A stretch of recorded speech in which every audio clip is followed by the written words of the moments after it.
Hey, how is it going? Kyrik here. Welcome back to a brand new tutorial. Today I'll be teaching you how I did the growth effect on the Nike Superfly shoe in my latest commercial that I dropped with my friends. I did the entire thing in Houdini, simulation wise, and then I did the look dev in Cinema 4D in Redshift. I'll only be covering the simulation part. The look dev is gonna be over on my Patreon. If you wanna go and check it out, it's gonna be linked in the description or the first pinned comment in the comment section. So first of all, I imported my Nike shoe.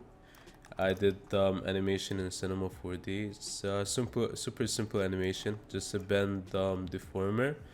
You can either do it inside of Houdini itself or in any other software and then import it as an alembic. And now it is a packed geometry, so you'd have to drop a convert node for you to restore the UVs plus to turn it into polygons, as you can see. Now just change the transformation of the shoe, made it smaller because the original was way bigger. It was around 250 meters, so made it smaller. I always like working on a smaller scale, so 1 to 2 meters would be good. So now what I did was I scattered some points. So I dropped the scatters up and then bumped up the amount to about 2000. So now we have scattered points on our geometry, but the issue with the scatter now is that it's jittering, and the reason it's jittering because our alembic is moving, it is deforming, so the point number and the ID is changing on every frame, so they're jumping around, which is not what you want. So there's a way to solve it. There are actually a couple of ways. The way that I did it here was with a point deform sub, but usually you can use an attribute interpolate sub also to fix this issue. So I'll cover how I fix it super quick now. So I dropped a time shift and I set it to frame 1. So now we have a frozen first frame of the scatter, and I grabbed my deformed shoe and then I also froze it with another time shift set on the first frame, and then I dropped the point deform. And what I did was that I piped in my frozen scatters on the first input, so on the mesh to deform first point lattice. That's where you're supposed to plug in your shoe without any deformation, and then the deformed shoe, the animated shoe, on the third input, and you just set it to capture and deform. You don't even have to change any of the settings. And now if you visualize the points, they shouldn't move, they stick in place, unlike the previous scatter where they were jittering. And this is gonna help you a lot while you're simulating or doing anything later on. So now what I did is that I dropped a group sub and I selected one point. You can select any point on along the scatters, and then you set it as a start group. After you select one point, we're gonna invert it, so you're gonna drop another group and you're gonna add in your base group and then add an exclamation mark before the group. What that's gonna do is that it's gonna select everything but this point. So it's gonna basically, it's like an invert. So if you selected this point, it's gonna select all of the points except this one. And now you have a 1 point and then all of the other points other than that point. So now we're gonna use a find shortest path sub. So if you go to the output, I changed it from each start to each end, and then I don't have anything else ticked. And that's pretty much it for the settings on the find shortest path. Of course, you can mess with it further. If you press on this, you're gonna create a different kind of pattern, and you can mess with the settings, but we're not gonna animate it from here. But if that's something you like doing, then you can go ahead and do it. And now we're gonna refine it further from here. So as you can see, if you visualize the points, it's pretty low on points, and the shape itself doesn't look as good. So what I did is that I resampled. The resample sub is basically like a subdivide sub, so it adds more points onto it.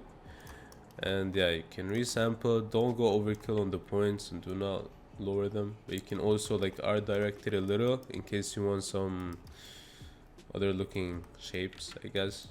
But this is what I had going, and then I dropped a smooth sub node. So what the smooth does is, by the name, it just smoothens. So if you drop it to 0, it doesn't smooth, and you can bump it up. But I ended up having this, and now from here you can approach it in two different ways. So what I did is that I animated the growth using the simple tree HDA. If you don't have it, it's a separate HDA, so you'd have to download it or buy it. If you don't have it, you can approach it with a carve. So you can add a carve node, and then you can animate using the carve, just like this.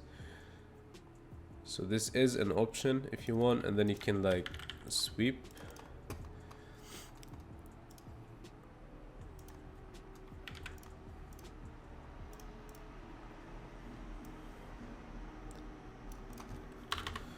So with a sweep and a carve node, you can 100% animate it and end up having something pretty similar. But what I did is that I used a simple tree. So the simple tree, it gives you some nice options and controls over the animation. So I dropped an initialize curves. I didn't change much here, but you can change settings such as if you want to like fuse points together, or like mess with the width profile or stuff of that sort. And I time shifted it, froze it, and then I did the growth effect. So the growth effect was done with simple growth. It basically, you can think of it as a carve node plus a bend deformer onto the edges. There are even more settings. You can mess with the time scale of it, the unfolding amount, so how much bend you want on it, or like the direction if you want it to bend from the inside, stuff like that. So you can mess with the settings on here, and then I file cached it, and this is what I ended up having. So this nice growth effect, but the issue now is that it doesn't match the animation of the bend that we had. So as you can see, it bends, but it doesn't follow the shoe. So for that, we're gonna use another point deform sub to copy the shoe transformation of the deformed shoe to this. So same process as we did on the point deformed up. So as we did before, we're gonna pipe this in the first input, and then the frozen shoe, so the time shifted shoe that doesn't move in the second one, and then the deformed shoe that moves, which is this one, in the third input. And then if you do that, you're gonna have our simulation. It's not even a simulation, our growth effect growing with our shoe. And then you can sweep it, and that should be it. And if you drop like a merge, you grab our shoe on the top, it's gonna be right on it. And now it kind of looks like a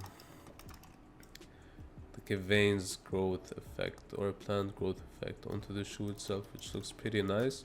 And you have a color diffuse attribute that you can later on use in the shading in Cinema 4D or any engine you end up using, Redshift, Octane.